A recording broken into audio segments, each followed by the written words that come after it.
That's just sports, baby.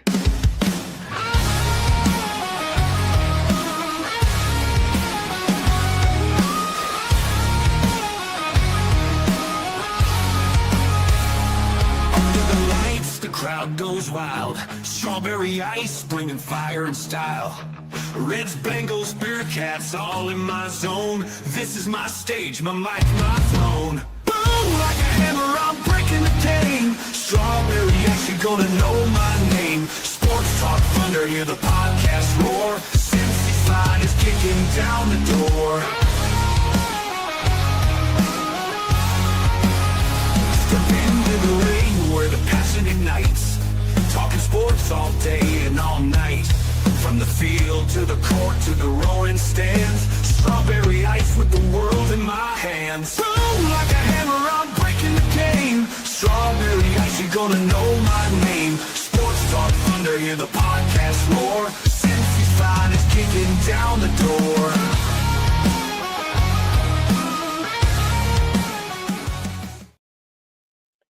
Hey guys, what's going on? Welcome to the show. This is Sports with Strawberry Ice. I'm your host, the Iceman, Jeff Trunapole.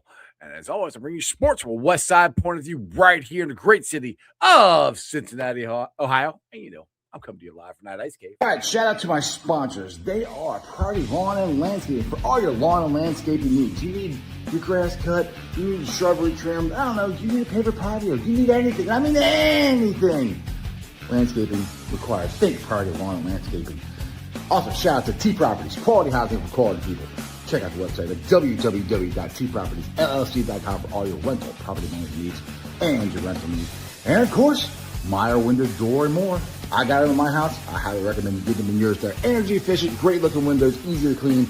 Meyer Window, Door, and more. Their website is MeyerCincinnati.com.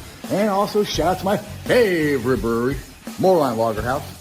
Get on down there, get you some delicious Moorline beer, some delicious Moorline food. And tell them I sent you. Moorline Lager House. So today's the day we had the Duke Tobin press conference. And one of the things that I'm surprised I haven't seen more people say this on Twitter or anything else is a quote that Duke said. Nobody wants to win more than they do. Meaning, he said he named him, Mike, Zach, Katie, Troy, Elizabeth, Paul Jr. They all are willing to do anything to win. Okay? Prove it. You prove it now. Now, I did watch Bengals and Brews, and Porkchop said he heard somewhere that they're talking to DJ Turner about a contract extension. I don't know where he heard that from. I can ask Dale when Dale jumps on here. But that's a step in the right direction. It's put up or shut up time. Let's get into this. What's up to everybody in the chat? We've got strangers in there. Lindsay's in there. Crypt Keeper. Dustin's in there. Harpo, what's up? Who plays tonight? Indiana and Oregon. Paul's in there. What's up? And Tony Blazin and Dustin, the man with the most elite hair in all of podcasting. I don't know if this is the sexiest podcast ever. This is just me. All right, guys, let's get into this. Duke Tobin did say that's the biggest thing from what he said. That's what stuck out to me. Nobody wants to win more than Mike Brown, Katie, Troy, Elizabeth, Paul Jr. I mean, he literally named all of them. Well, then prove it. Because what I've seen the last couple of years is you're willing to do enough to where you think it's good enough. No, I want you to do enough where it is, where go overboard, which is what they did in 21 and 22. They went overboard in free agency. They got players. They fixed it. They fixed the defense then. That's what I want to see again. And I know Duke says free agency going through that way is not sustainable. He's right. But the way to fix that is to draft and develop better. You haven't done that. Now, yes, we have found out about DJ Turner, Dax Hill, Jordan Battle, Miles Murphy, Joseph Osai. Yes, we found out about that. But none of them guys are like, oh, crap. We got to go and face the Bengals and try to stop Joseph Ossai, try to stop Miles Murphy, try to stop Jordan Battle, try to stop Dax Hill, DJ Turner. Maybe DJ Turner. He might be the only one they might be. Nobody's game planning for those guys. Okay, yes, and he's right. The run defense did get better. The defense did improve. We know way more about this defense than we knew last year. We have guys that we can pinpoint. We found out stuff about them. It's still not good enough. I don't want to go through another offseason where you don't address your holes without addressing free agency. You need to have plug-and-play players. And Duke said this, and we've said this. You need leaders on that defense. And yes, it could come from inside the organization, and it could come from outside the organization. You need to find those guys.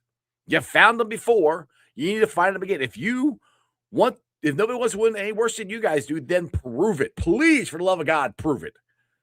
Like I said, this is where right now, I hope what Pork Chop said is true. I hope they are talking to DJ Turner about a contract extension. I hope they're talking to Dalton Reisner about a contract extension. I hope they're going to get the fifth-year option on Miles Murphy. These are things that they need to do now, before free agency hits. If you're going to sign Trey, do it now. If you're not, forget it. Don't waste your time on this Trey Henderson thing going all the way from here until free agency. Either figure it out. You're either going to sign him or you're not. If you're not going to sign him, then move on. Make quick, decisive decisions. That's what needs to change. And I kind of heard that, but not really. All right, let's see. What do you guys? We'll talk to you guys here for a little bit before the boys jump on. There's Chop. He said, there you go. A post on X I saw. It could be fake, but I hope. But I gotta hope. Okay, so that's where he said he saw it at. I haven't seen that anywhere, but I hope I hope you're right too, Chop. Let's see here. Josh, when asked what needs to change, he said our record. Well, he's not wrong. He also said this too, that we don't have enough talent on defense. Let me think. Who else? Who else has been saying that? Oh yeah, this guy. I've been saying it for 2 years. We don't have enough talent on defense. Duke said it. Now, I don't think that's breaking news. I think it's rather obvious we don't have enough talent. And you could love Al Golden, hate Al Golden, whatever. You don't have enough talent. You can only perform as good as your talent. That's it. You got to have talent in the NFL. This is the problem. They let too many good players leave on the defensive side of the ball. Duke's right. You can't keep everybody. But they should have kept somebody.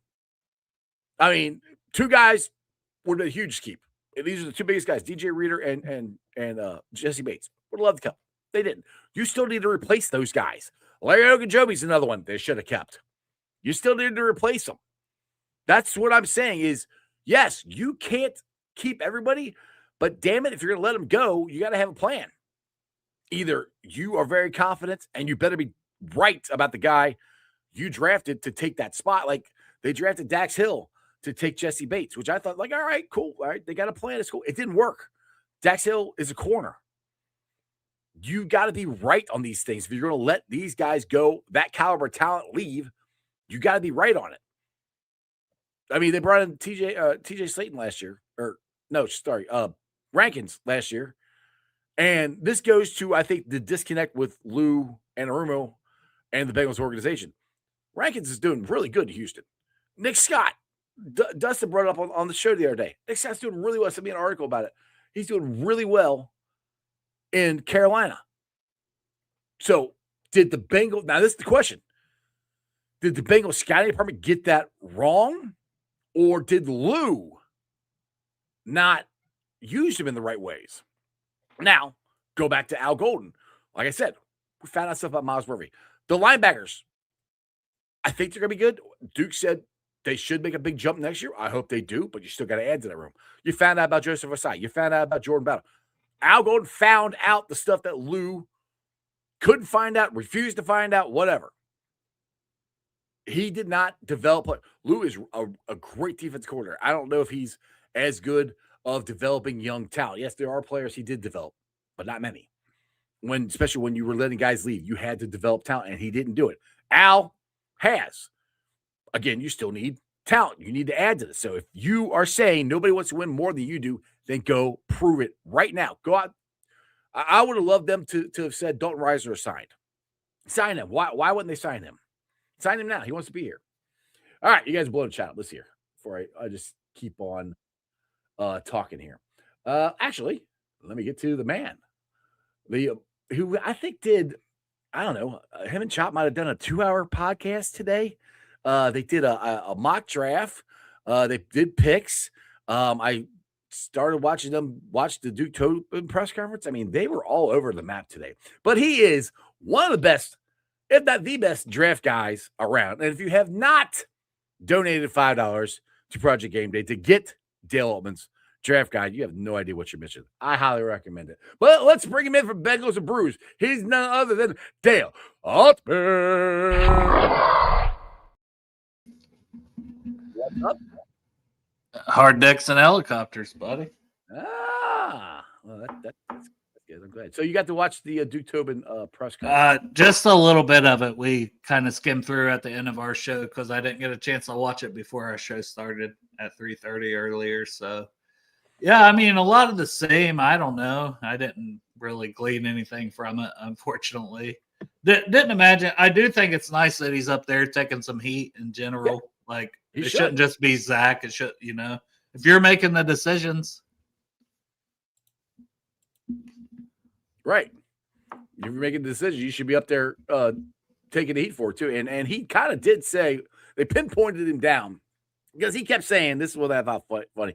It's a collective thing. There is no one voice in the room. He goes, well, I guess ultimately it would be mine, but we don't ever have that. I'm like, I can't believe there's not been one single time in the 20-something, 30 years that he's been in this position that there's not been somebody goes, this is a bad pick. I don't want to do this. I don't think we should do this. And they disagree. And he's like, oh, they always agree. Like, there's no way. There's no way. There's got to be somebody that's like stands on a table for a dude.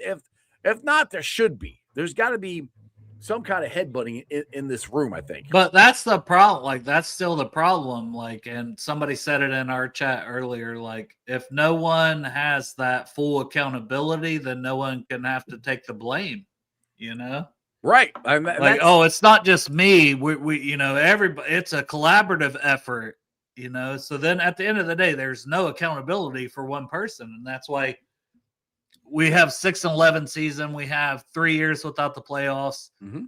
And the thing is, like he said, this is the biggest thing I took. He said nobody wants to win more than they do. And he named everybody, including your favorite, Paul Jr. Well, then prove it. Paul Jr., that guy. Oh my. But I mean, that's to me, that was the biggest thing I took out of this. Nobody wants to win more than they do. Well, you haven't proven that in the last couple of years because you haven't done everything that you need to do to win. And he says they want to do everything they can do to win. Well, they haven't. Because, like I said, you be talking about this, Al Golden, they put all their eggs in Al Golden, which I understand. And for the most part, I think Al Golden did what he's supposed to do. He developed these guys and found out stuff. The problem is there's not enough talent. They didn't go out and sign enough free agents to fill holes. The safety position, which I would love somebody to ask in the press conference, what the hell happened to the safety position? Why didn't you address that at all? Which they didn't address. Why didn't have Geno Stone take a pay cut and be your starter? Like, it's like you don't have faith in him, but you have faith in him. It just stuff like that doesn't make sense, Yeah, so it's just that's the stuff I wish they would have figured out there. I think they want to win. I don't think they are willing to do everything they can to win because of what they've done the last couple of years. Now, I agree with what Duke said. They've done it before, which they have. It was back in 21 and 22. And 20, they started signing guys, and that's not sustainable, which he's right. But that's where this drafting and developing didn't happen. And that's where, if you're looking ahead, you see these guys aren't where they should be, then you can't let a guy like Jesse Bates go. You can't let a guy like DJ Reader leave. You can't let these guys leave. You got to figure out how to sign them or go get somebody equivalent to them. And the thing is, like, when you evaluate Dax Hill as your Jesse Bates replacement because that's what they drafted him for. You get Nick Scott in here to replace Bell, and Nick Scott's doing really well in Carolina. You get Sheldon Rankins in here to replace DJ Reader, and you missed on all of those. That should tell you something that you're doing, that what you're evaluating isn't working. Yeah, they suck. They suck at their job, but there's no full accountability. And it was Josh, who's in your chat too, that was saying a lot of this. And Josh Holland, man, you were spot on. And you bring everybody back, and it's whatever. Like, you want to point back to, we went to the Super Bowl. Well, we missed the playoffs 3 straight years. That's what matters. Right. I don't care. I mean, I loved going to Super Bowl. That was fun. Right. I want to do it again. What are you going to do to make that happen? To get there. Right. And that's the thing. It's like he's talking about his draft pick.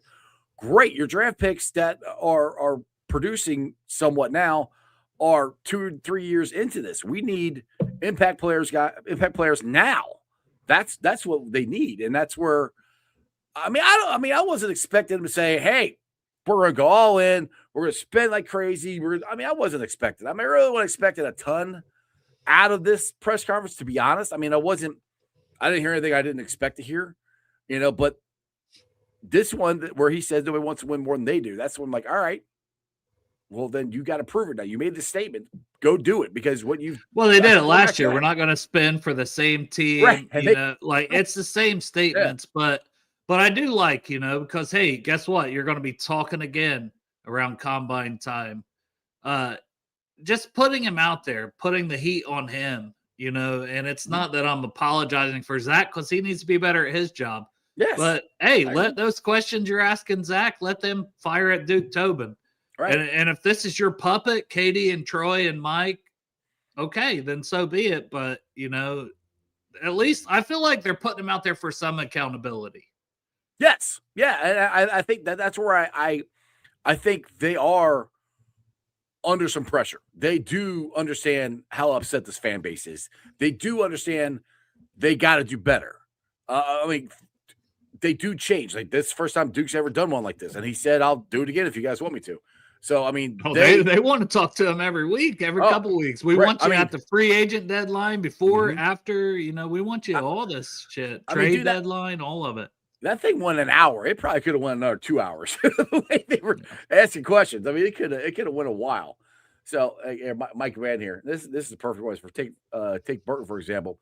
If Saban says he's a problem with him in the locker room, why did the Bengals draft him? Exactly. And that's where, okay.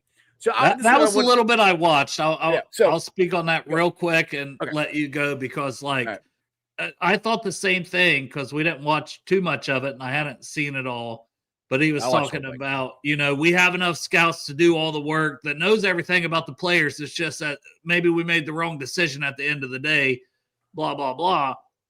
But it's like, I immediately thought of like Burton and Carmen, because Carmen, with the off-field stuff that came out after he was here, and Burton, that shit was in my draft guide. Like, it was well known.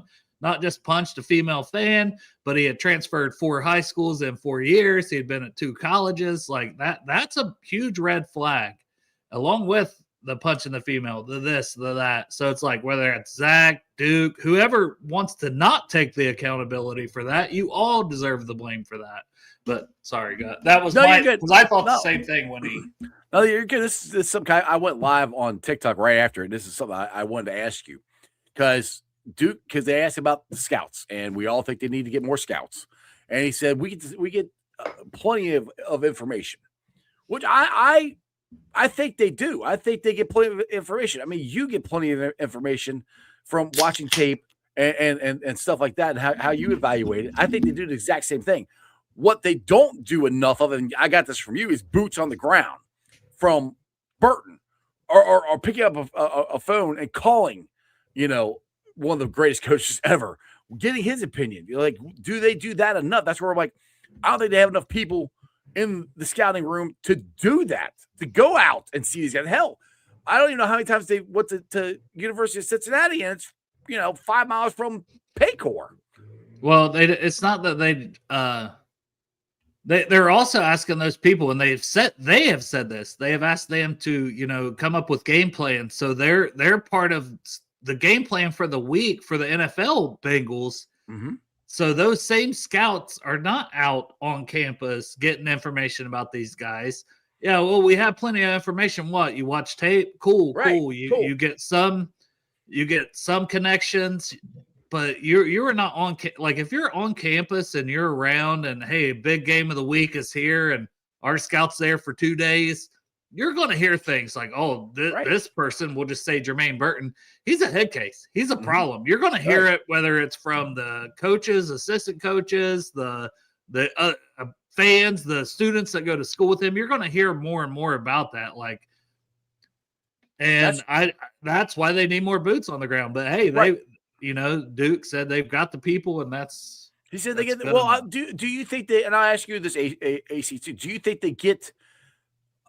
I don't want to say enough because he said enough information. I don't think they get enough because you can only get so much from on the computer, watching tape, stuff like you without actually having talk. I mean, Shamar Stewart said I think one time he didn't remember even talking to the Bengals at the combine or whatever.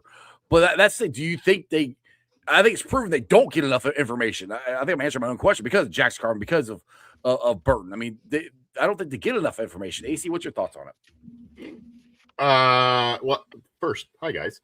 Hi, buddy. You just I just threw you right in. I usually do a big intro and everything. It's all good. Like, it's all good. Go. You don't roll the red carpet out for me, buddy. No, but I mean, I guess people could argue against this in a way, but I mean, can you really ever have enough information on big decisions like this? No.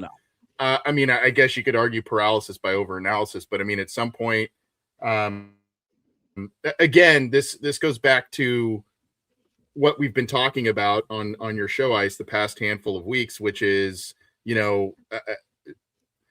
the way that they scout players, the way that it's just not good enough, and their margin of error is so slim. You're going to miss on picks inevitably, even if you're the best scouting staff in the world. You're going to miss on picks. But I like what Dale was talking about while I was preparing to come on here, which was, scouts spending time on campus. And it's not just, other stuff that you hear about the player, but did you watch them at practice? How are they preparing? What do they like? What do they like around their teammates? All that kind of stuff too, where you get a little more lay of the land. Of course, you're not. Were they actually at practice, or were they at the casino or asleep? Right. So, to me, and I missed the first 15 or so minutes that you guys were talking, but so I don't know what you covered in terms of all about what Duke Tobin said, but I appreciate that he spent so much time at the microphone today and fielded a lot of questions, fielded a lot of tough questions. I was not overly pleased with some of the answers that were given. And some of that displeasure that I have is they think they're in good shape. It seems like they're not satisfied. Yeah. I just, sorry, I don't buy that. And it goes back to the arrogance or the overconfidence of a lot of the figureheads in this organization that we're doing things the right way. We're running everybody back. We're good. We're good. We just had a bad year and we're going to do a couple of different things, but nothing major. And we're going to be back to championship football. To me, that didn't sit right. So that's a long-winded answer to the scouting question that you were talking about and the information that you're talking about. But that's part of all of that process. It isn't good enough. And so you need to get better information. You need to get more information on these players because the way you have structured your team is not like many other franchises. And like you said, like Dale said, the scouts are pulled in all kinds of different directions. They're scouts. They need to be scouting. They need to be out. And anyway. So I wanted to just with what he said there, and like, did you guys, there was something that you said that piqued my interest. It felt like the way they structured this team, he was kind of throwing Burrow under the bus about it. Because I only watched a little bit of the first 20 minutes of that on our show here. Well, he said that there's times where the offense, he said Sunday, the defense played really well and the offense gave up 14 points. He's like that. No, it wasn't that. It was before that. He was talking about we've structured our team to be more offensive, almost like, hey, I wouldn't have re-signed T. Higgins. Like, and I'm reading tea leaves, but that's the vibe I got. Like, Burrow pushed for these things, and then he was injured, and that's why we didn't have a good season. No one else picked up on that. Well, I mean, a little bit. Like you, I didn't watch the entire thing, but saw parts of it and all of it. But you guys know this is also what the Bengals leadership has done. It's been blame deflection for ages. It's not anyone's fault inside that office, right? It's right. Everyone else's fault. And the fans don't know what they're talking about, and the people who cover this team don't know what they're talking about, and that's why, you know, God love all of them. Some of the media folks have to, you know, wear kind of go with pillow hands sometimes with the questions, right? I mean, it's just, you know, or else do you get blackballed, or I don't know, but you know that they've been long. I haven't even won fan of the year yet. AC, like, I don't think we're gonna have to worry about that, Dale. Is it because I'm outspoken? Well, one thing he did say a couple of times when I watched the whole thing that it lies with me. You know, it's the things didn't work out. Ultimately, it lies at my feet. He did say that. But the biggest thing I said before this freak him on was that the biggest thing I took out of this is he said nobody wants to win more than Paul Brown Jr., Katie, Troy, Elizabeth, himself, Zach. Nobody wants to win. They are willing to do anything. Paul Brown Jr. Paul Brown Jr. The guy who's jerking off in the corner. Right. So they are willing to do anything they can to win. Nobody wants to win more than they do. My biggest thing is, all right, then prove it, because what you've done the last 3 years is not everything you possibly can do to win, because it's not. And it's not good enough. So if this is true and you guys want to win so damn bad, then why are we missing the playoffs for 3 years? One, we have Joe Burrow, we have Jamar Chase, we have T. Higgins, we have this great offense. I mean, they've structured this team so much where this offense has to be perfect every single play, every single game. If they mess up one iota, that defense won't pick anybody up. There's no stars on that defense. That's where they got to fix it. So if you want to win so bad, fix it. Or if you're in a close game, the offense has to score and leave no time on the clock to win. I mean, that we saw that in the final game, really. I mean, it's like, you know, the defense played lights out for the whole entire game, and then it's like, you know, comes down to crunch time, and of course it's like, oh, march on down and kick that field goal, baby. You know, it's right. And so you're right. The way the team is structured that way, and I do credit Duke. You know, it falls at my feet, but they long have played the blame deflection game on, you know, either people who criticize them don't know what they're talking about, and all of that. We've heard this for a long time, that nobody wants to win more than Mike Brown. I don't doubt that they want to win.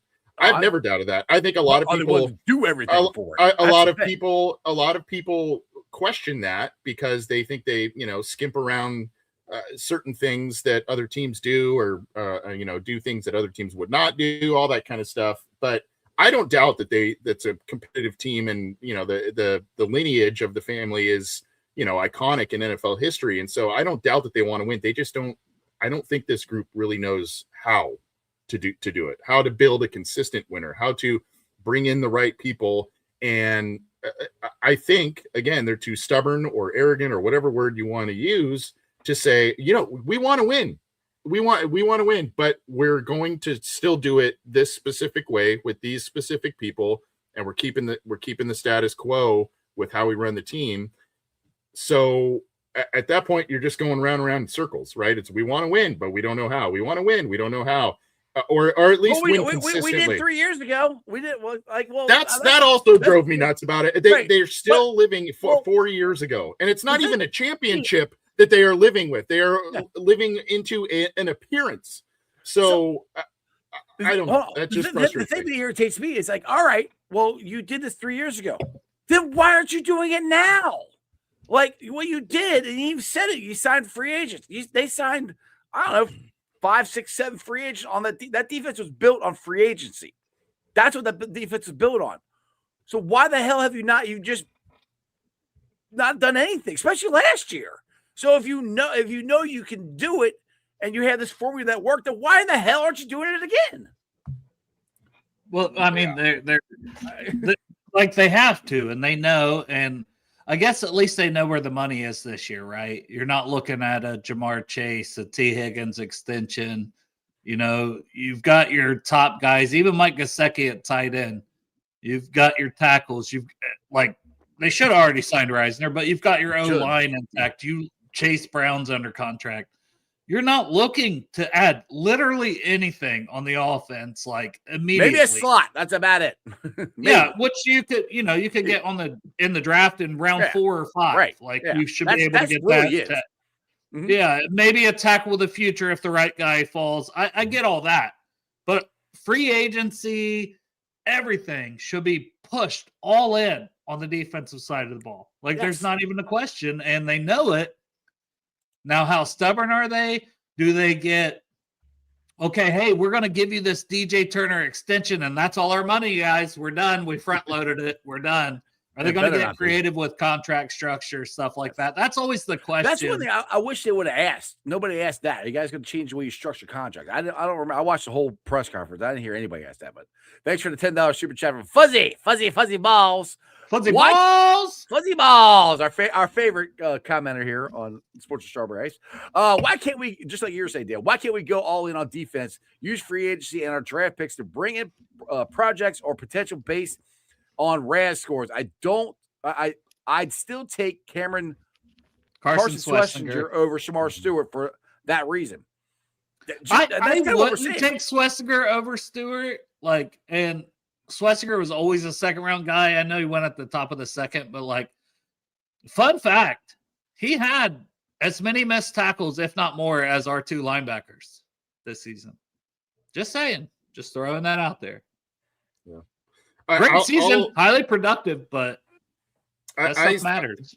The one thing that I want to point out, and I think this goes into free agency a bit, and I wrote a small, a short article on it on Cincy Jungle earlier today, and it was about Duke Tobin talking about the guys on defense that they think they can build around, and it was Battle and DJ Turner and Dax Hill and Miles Murphy was another one. Yeah. But the other thing he said that and this was again, I didn't get totally the full context, but something he basically said that was missing, particularly on that side of the ball, I guess, was leadership. And so I think now, not only do you need to find talented guys in free agency, you need to identify the guys in free agency on defense that'll come in and lead your team. It's going to be, you can still identify those guys in the draft that are team captains and well-liked, well-respected guys, but it may take them a couple of years to assert themselves as a true leader in the locker room. If you're getting a free agent veteran, especially one from a successful team elsewhere and who's had a modicum of success in the NFL, identify those guys, make sure that they're productive. But that's what also a key component of 21 is they got veteran guys, 20 and 21. They got guys who had success elsewhere. DJ Reader, you look at BJ Hill and others, and those guys Trey Hendrickson, they came in and they became leaders immediately. And so I go back to, remember, I think the three of us talked about this too, the players only meeting that occurred sometime late this season. And we're going, who the hell's the leader? Trey's hurt and the contracts, who the hell's the leader? Right. And so that now I immediately thought back to that situation that occurred this year and okay, who led it, what's going on, and who they need to get not only productive free agent guys, but guys that can be leaders in this locker room and rebuild that. And I think Duke Tobin, kind of recognized that and touched on that in his presser. He did say that, and I completely agree with him. I mean, you got it. We've talked, like you said, we talked about it then. Who's the leaders? We don't have one, and that's where he said it could come from inside, which it can. I think it was Knight who the rookie who had the players only meeting, but it's also, even if you are coming from, say Caleb Downs, say they get him and he comes from Ohio State and team captain and all that stuff, he's still a rookie. It's still gonna be all right, young blood. Yeah, you just sit there. We've been there. It's hard for a rookie to come in and be a leader. It'd be easier from a guy outside, like, hey, this is what I've done. I've been to the playoffs. I've won playoff games. I won Super, whatever.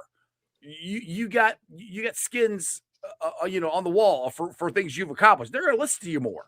That's where when you had DJ Reader and you had Chidobe Awuzie and you had Trey Henderson and you had these guys come in, you know, they came with some clout, and they all came in, and they came in at the same time too. That's the thing. You had all these guys come in at the same time, and they all worked together because they all knew what had to be accomplished. And we went to those Super Bowls, that Super Bowl and that AFC Championship game. And it wasn't because of the offense. We had a good offense. It's nowhere close to what it is now. We went there because of the defense. That's the reason we went there. It was that ball hawking, opportunistic amoeba defense. And that's where when last year, when you don't address the free agency and address the biggest thing is safety, which still drives me nuts, that's where they screwed up. Like, we can get mad about the draft picks and everything, and Shamar Stewart, they screwed up by not bringing in enough free agents defense on the defense side of the ball. That's what has to happen this year. That's where, for me, right now, Oren Burks and TJ Slayton. That when you're one of the worst defenses in the league, that can't be your free agency haul. It's laughable. But we're talking about leaders on the defense. I'm just looking at the depth chart right now. So is BJ Hill going to be back? Because that's a thing. You would think a guy who's been around, he was here even during the Super Bowl run. Is he back? Is he a cap casualty? I know they have the cap space, but I could see him being a cap casualty cut. It was basically a 1-year deal he signed, even though it was a 3-year deal last year. So I think that's a question you have to answer. TJ Slayton, does he become a leader in his second season with the team? It's also his last season with a contract. So right. There's definitely a lot of questions, but I feel like whether it's a Caleb Downs or a free agent, because even Trey Hendrickson didn't come in and he wasn't a leader. He was just really good at his job. You have to have the personality for it too. Trey doesn't have the personality for it. You have to have the personality for it. Yeah. So it's and I think, BJ Hill probably has that personality, but you've been here. No one's called you a leader this whole time you've been here, and you were a big re-signing. So I don't know. I definitely just find that interesting. I don't know where it's going to come from. Does Jordan Battle become that guy? I don't know. Maybe you need it from somebody like that. Sorry, Ice. I saw something that our buddy Chop put in the chat there, and I agree with him. There are outliers where rookies can come in and be leaders, what you're talking about is that's a number one overall pick, quarterback, franchise quarterback. It's completely different. Just came off of a historic college season, Heisman Trophy, so he immediately walked into that saying, "Okay, well, he's going into a leadership position." So that he wasn't. I wouldn't classify him as a leader though, in his first season. Would you? Not so much, especially because he got hurt. But what you're looking for, though, I think is more what I'm trying to say is find yourself a Sam Hubbard out there. Find yourself, a DJ Reader or a Jesse Bates or, just guys that are, whether they're the rah-rah leader guys and pump, the Ray Lewis, punch everybody in the chest before you go out there and dance on the field and all that kind of stuff. Or if it's the guys that say, dude, I'm kind of scared of this guy's wrath if I screw up, right? Who's that guy in the locker room? That's what I'm saying. Right. Who is that person? And I don't know. You guys don't want to hear this. I think it does. You mentioned Demetrius Knight, Jeff. I think it comes from the linebacker room. I think it's Barrett Carter, who was always looked at as a leader, played as a freshman. Well, Knight tried. Yeah. But it doesn't resonate if you're not playing well. Which Duke did today. Hopefully they make a jump this year, which we all hope they do make a jump next year, but that's not something you can count on, though. You don't know. They at least flash. I do think we need a linebacker, but I think both players flashed at times. I'm not giving up on either player yet. No. No. I would like another veteran in the room. Yes. Agreed. Yes. I think a veteran who could start but doesn't have to. It's kind of where I want. I don't want an Oren Burke. I don't want a third. No. I want a guy who could start, but he doesn't have to start because these guys beat him out. That's what I want. All right, we got another super chat from. We shall do it. Fuzzy balls. Dude, if you could get Devin Lloyd at linebacker from Jacksonville, he's 27. He had an incredible season. Former first-round pick. I think that would be the guy immediately. I'm down for that. $5 super chat for Fuzzy Balls. If we can get top 8 defense, we instantly become a heavy Super Bowl favorite. If we get a top freaking 15 defense, if you're top half of the league, and if you're we did this forever about the offensive line. If you could just get top half of the league perform, and they got that this year. The problem, it's not, if you can get, to me, if you're top half of the league and you somehow can be clutch, if you can come up in clutch situations, not so much statistical monsters all over the place, but if you can come up in clutch situations, you have to do that. So to me, again, if they're top half of the league in all the major metric stats, whatever, but they are coming up in the clutch, that's going to be where you go, okay. And you don't know that until in season, right? I mean, that's not something you can gauge, but just getting the crucial stop when you need it, that's where it really, even when this defense played well, like I said, in the Browns game, they were, holding the Browns to doing nothing basically. And it's that one moment at the end of the game where they just, well, that's where you need that guy going, guys, if you F up, you're going to have to hear from me. I've got the guy. I've got it. Who? Calais Campbell. He's turning 40 years old. He's been around the block a few, but still playing at a high level that could make the play. Like we say it every year. We said it about Dalton Reisner. We say it about some of these guys. Calais Campbell is one. Like if you could get him to come here on a 1-year deal, if he still wants to play football, first off, and he comes in, and you guys have heard him talk, right? Yeah, I've met him. He's awesome. Yeah, I met him at the Taste of the Super Bowl thing, the thing that happened a couple days before the Bengals played against the Rams. There was a big thing. Oh, you're still talking about that time we went to the Super Bowl? I know. I'm Tobining out over here. That AC. But I'm impressed at how nice of a guy is. And by the way, he is enormous. That is like one of the biggest human beings I've ever seen in my life. But go ahead. No, from pure size and voice alone, I think like he would get people's attention, and from what all he's done in the NFL to be around this long, like like a guy like that. Because I know a lot of people are saying bring DJ Reader back. I don't think DJ Reader is very good anymore. I'm just going to be honest. Calais Campbell is a better player than DJ Reader. How burned are the bridges, Dale, too, with some of these players? It's like it's not going to be easy to get some of these guys back that they maybe disrespected the last time they tried to do a contract with them. I think Reader would come back because I don't think he's going to have tons of options. Well, maybe. That's just my opinion. Yeah. But get back to Calais Campbell. Yeah, I am. If he wants to play, I'm totally for that but mostly just because of the guy been there, done that.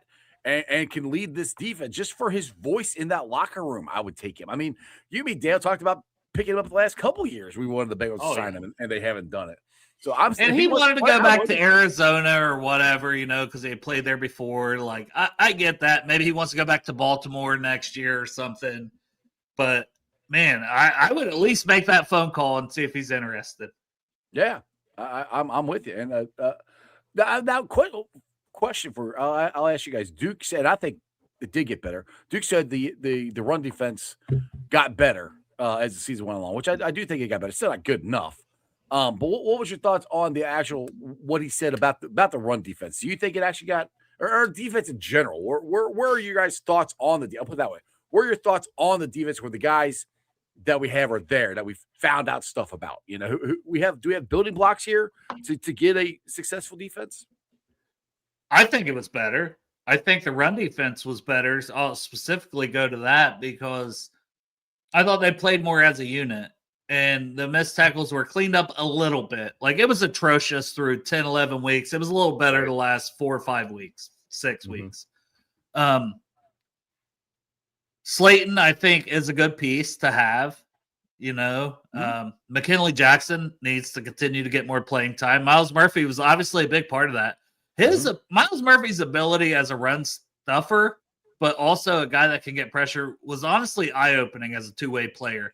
That's not a knock on Trey Hendrickson, because Miles Murphy's never going to get you 16 and a half sacks. You still need the guy that can close out a game, that can get the pass rush when you need it on third and long.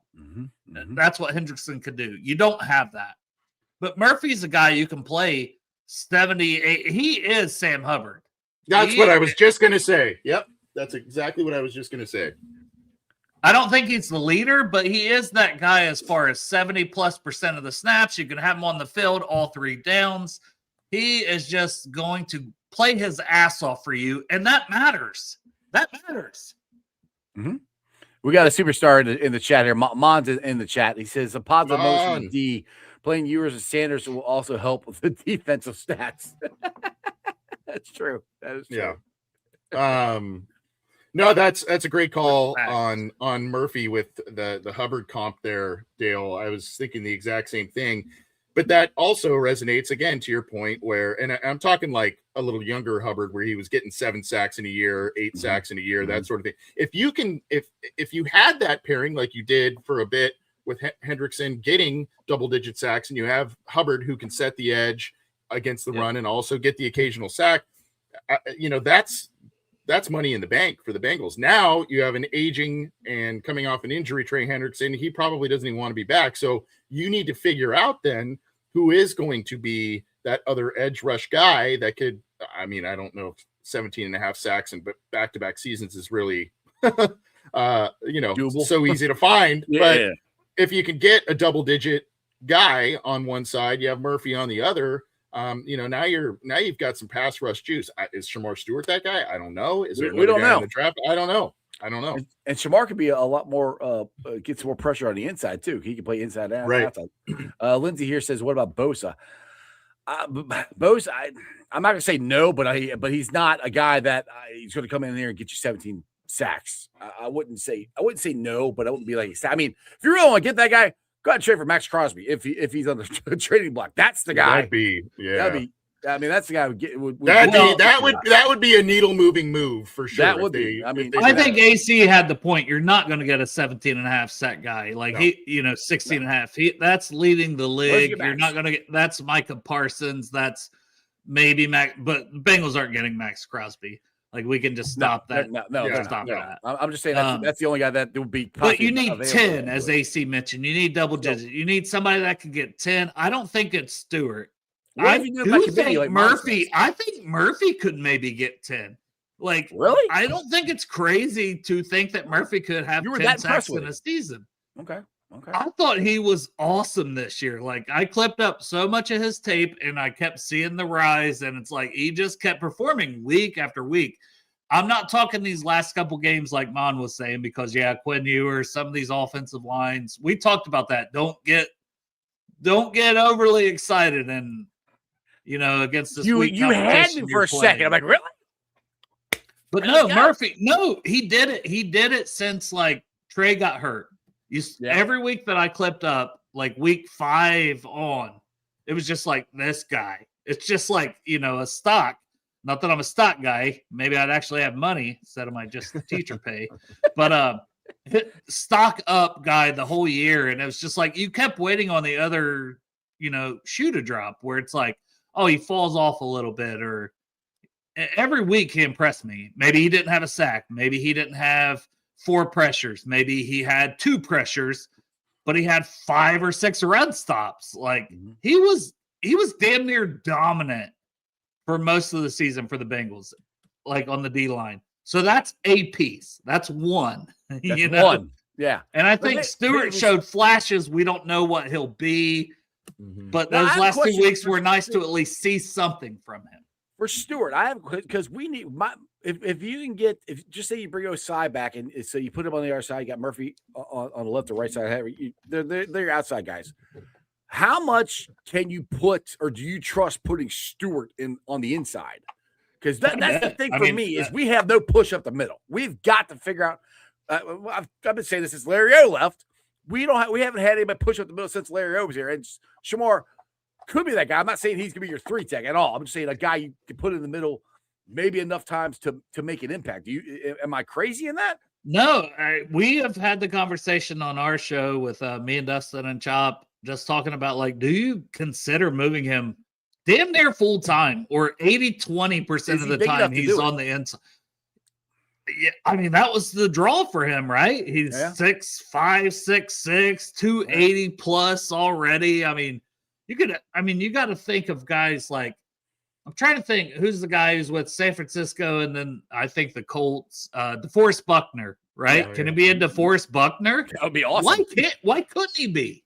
Like, he's got that kind of power, big, but like, hey, just put on another 5 pounds and keep being a powerful bitch, but you can kick him out on the outside. Like, I mean, if he could do that, that would be huge. That would be so huge. And one thing Mon said in the chat too, I'll put it up there, is can we get the sacks out of the rotation between Miles Murphy, Joseph Osai, Cedric Johnson. Yeah, I said that. Cedric Johnson. Can we get that from them? And then Shamar playing on the inside and the outside. Can we get enough pass rush? Because one thing Duke did say, and it was kind of surprising, not surprising, but it kind of, I think, maybe opened the door of what he wants to do in this offseason is pass rush. He kept saying it over and over and over again. And good. I've said this a million times. You guys know, as you get pressure on the quarterback consistently, that makes everything better. You still need to fix your safety position no matter what you do in pass rush. That's got to get better. But if you can get a solid front four, that would be awesome. Because if you look at the Super Bowl, you had Sam Hubbard, Trey Henderson, BJ Hill, and Larry O in the middle. That was your pass rush. And it wasn't like dominant, but it was consistent enough where you got pressure on them to make them get rid of the ball at crucial times. That's what we have to get to. Can we get that with the guys we have now if you move Shamar inside? And does that mean if Ruben Baines Jr. is there, are you taking him over Caleb Downs? Because, Dale, you said this before, this is a very deep safety draft. Are you taking Baines Jr. then? I am so intrigued by Ben Other with the longest chat thing I can't read half of what he says. He's blowing it up. Yeah, the snow, dude. The snow. I'm with you on the snow. I don't know. I don't know what he's talking about. Ruben Bain, dude. Ruben Bain is going to be the one that pisses me off more than anyone else based on the internet. Because the internet, even last night, he had 6 pressures in that game. Oh, he don't have 3 sacks in the game? This guy sucks. Him and his tiny little arms. Let him suck all down to 10. Arms. I'm like, what are we talking about? Ruben Bain is dominant. Like, he's 4th overall on my board. He's so damn good. He's good against the run. He's a phenomenal pass rusher. You can kick him inside because he's 275, 6'3". Like, I don't need you to have 36-inch arms when you're 6'3", 275, and you have just pop in your hands and power, and you know how to use your power and your body to make plays. And that's what he can do. Like, I think Ruben Bain is a top 5 pick all day, every day. We're picking at 10. I think he's a top 5 pick, but Dane Brugler was the first, and this was before the playoff run. Dane Brugler's like, and this is, I'm not shitting on Dane, but this is what he heard from like some scouts. Maybe they were Bengals scouts because they don't really watch football too much. Oh, he might be a 2nd round pick. He might fall to the 2nd round with his short little arms and this, that, and the other. And I'm like, do you watch this guy play? Like, he is a freaking beast. Like, I love Ruben Bain. So if he's like you wrote in your article for Cincy Jungle, if he's there, you're running to the table to get him. Yeah. I would have a hard time. You're taking him over Caleb Downs. I'm taking a lot. Listen, Caleb Downs is number 2 overall on my board for the Bengals. But the way for Bengals and the way I build a team, plus I know how good this safety class is. Right. There is a ton of guys in the 2nd round I can get. So I would take Peter Woods. I would take Arvell Reese. I would take Ruben Bain. I would take David Bailey. I would take all of those defensive linemen before I would take Caleb Downs. And I know it's not popular. And look, I'm a Buckeye fan. I'm not saying this as a hater. I love Caleb Downs. He's amazing. But you're taking a safety in the top 10. Mm-hmm. Derwin James went 17. Kyle Hamilton went 14. It's very, very rare a safety goes 10, and it's for a reason. Dude, how many playoff games has the Chargers won? How many Super Bowls have the Ravens won since they got Kyle? Great player. Not knocking how good of a player, but I'm just saying. Right. You know what the Ravens could have used? A great pass rush. Maybe a little better offensive line play. Maybe a wide receiver. Somebody said that the Ravens changed the way their philosophy was into their secondary instead of getting a pass rush. You know why they changed that? Because of the Bengals. Because they had to cover Jamar Chase and T. Higgins twice a year. That's why they changed it. But that's the thing. It's like So, do you think all out of all those guys you just said, one of them's going to be there at 10? Don't you think? For me, just quickly on Downs, I really like him, but I think at 10, you have to be convinced that you are getting a Troy Polamalu or Ed Reed type of player at that point. You have to be convinced with just how that position is in the depth in this class. If you're going to use that type of pick, you have to believe that that's the type of player, or that not necessarily same guy, but that level, a guy at that level, impact. That type of impact. If you believe he can bring that kind of impact to your team and your defense, then that's a pick you should make. But I think also, was it Zach this week who talked about pass rush, and that's where the whole Trey Hendrickson comment came from. But they are looking to generate and create pass rush, and so I think that's why Dale is banging the table, and rightfully so, for a Peter Woods, a Reuben Bain, maybe over a Caleb Downs. And we talked about, how do you build your team? Is it inside out or is it outside in? Yeah. Trenches, baby. Trenches. Yeah, it won't be sexy. And if they do go that route over Caleb Downs, should he be there, there'll be a lot of pissed off Bengals fans probably. But pass rush, a quarterback, and pass rush and pass protection. That's how you win football games. And guys that can be on an island and cover elite receivers, and that's DJ Turner and Dax Hill. It's another reason that I'm okay with not having a Caleb Downs. Now, what Caleb Downs would do for the positive side is, where we're still a little questionable at linebacker, he's basically an extra linebacker, right? As well. He can come down and fill the box and coach on the field, green dot player, all that stuff.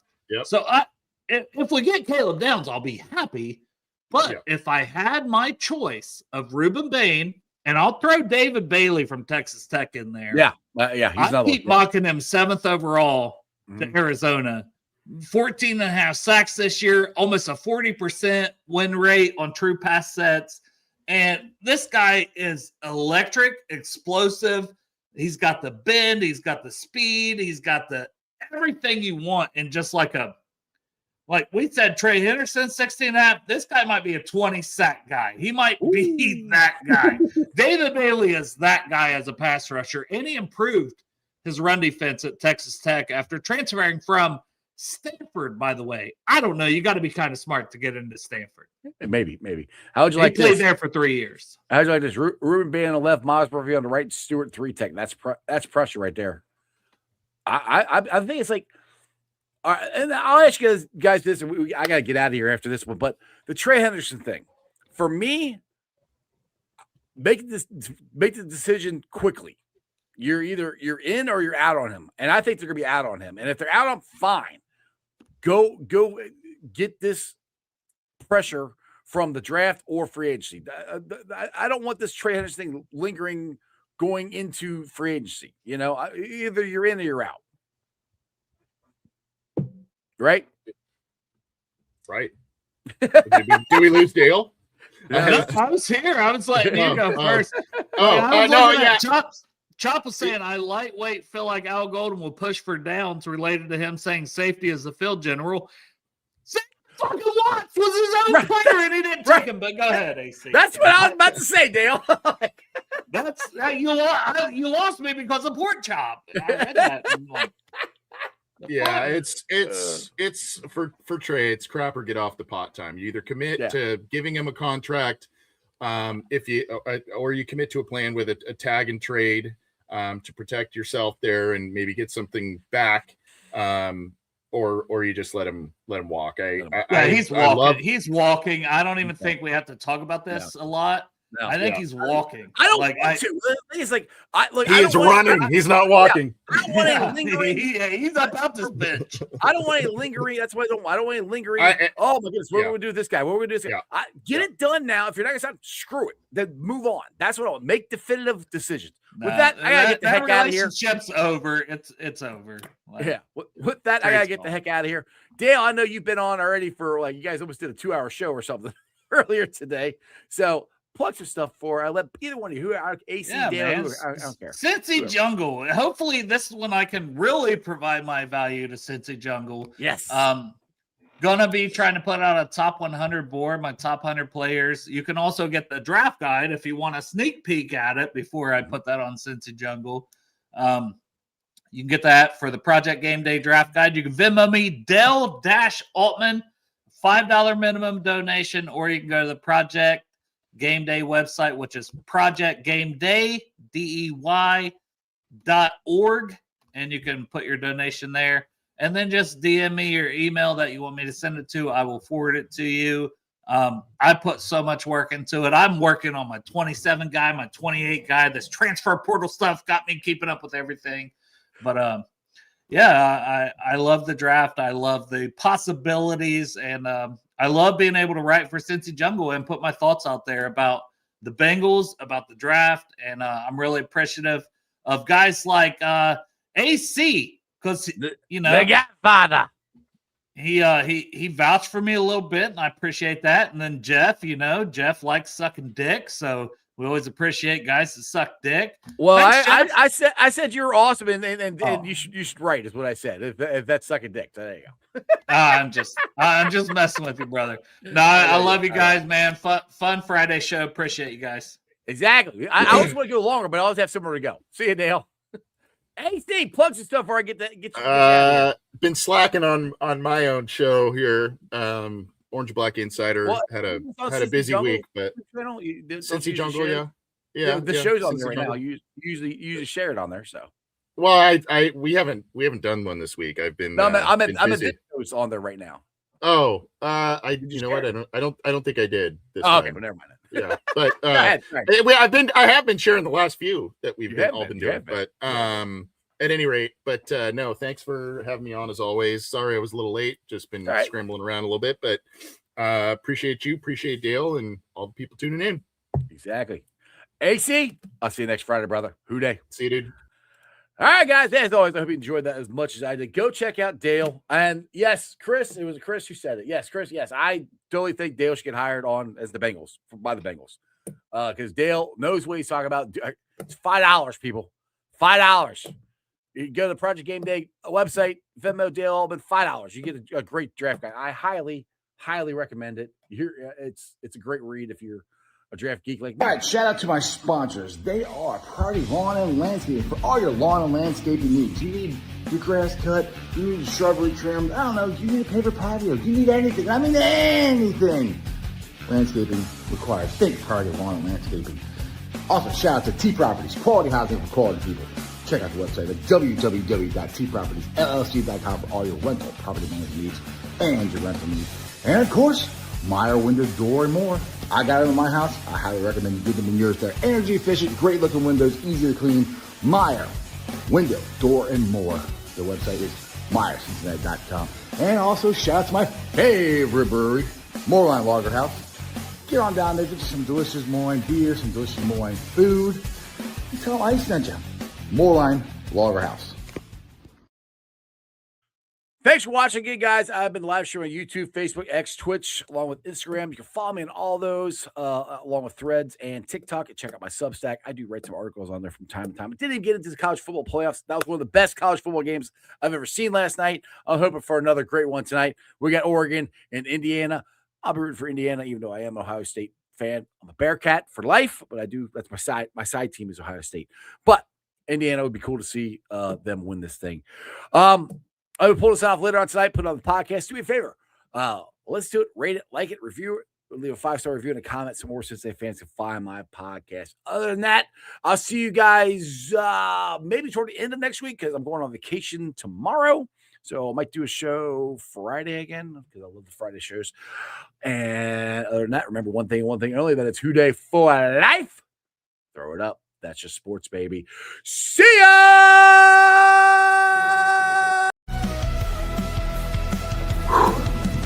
Another great show. You guys still here? The show's over.